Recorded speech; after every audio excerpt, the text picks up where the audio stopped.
մինչև Քարկոպ մաքրման աշխատանքներ են կատարվել, իսկ Քարկոպից մինչև Բաղրատաշեն ոչ մի մաքրման աշխատանքներ չի կատարվում ու չի կատարվել քնարով սպասում արդեն գարնանային վարարումները, որի ժամանակ նույն վնասները կարող են կրկնվել։ Այսինքն Լոռու մարզում կատարվել է,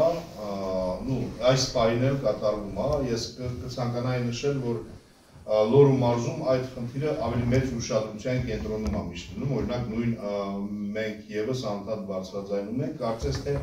Տավուշի մարզում այդքան չի բարձրաձայնվում, չի բարձրաձայնվել եւ սենց ամեն ինչը համընթացս ժամանակին եւ թողնված Աստծո հույսին ոնց որ շարունակվում է, դա երեք համոզվեցին, կարծես թե գալիս է սահման, ինչեւ սահման մաքրվել է, դրանից հետո սենց ունը չի մաքրվել, այսինքն դա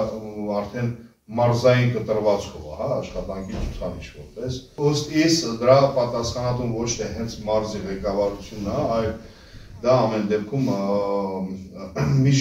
միջգերատեսչական խնդիր է, այսինքն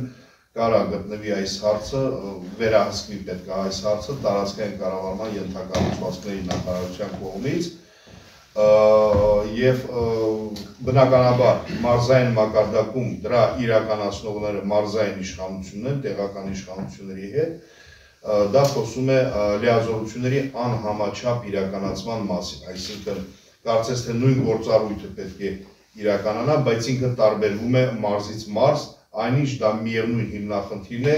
եւ միևնույն պետական գերատեսչության տիրույթում է գտնվում։ Մարդիկ կիսով չափ ամբողջապես կամ 1/3-ով կորցրել են իրենց ամբողջ այգիները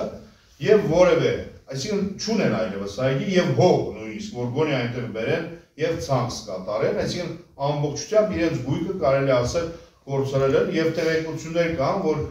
այն այգիներում որտեղ որ ավազ է, այսպես ասած, կուտակել գետը, այդ մարդիկ նույնիսկ իրանք չունեն այդ ավազը վաճառել, որտեղ դա համարվում է պետական սեփականություն։ Այսինքն նույնիսկ չեն կարողանում հողը մաքրել ավազից այս ձևով, հա։ Շատ պետությունը երևի թե թույլ տա, որպեսզի այդ մարդը այդ ավազը հավաքի, տանի նվիրի, ասենք, չգիտեմ, հա, չգիտեմ, պետական կառավարման մարդին։ Շատ վատ իրավիճակում են այդ գյուղացիները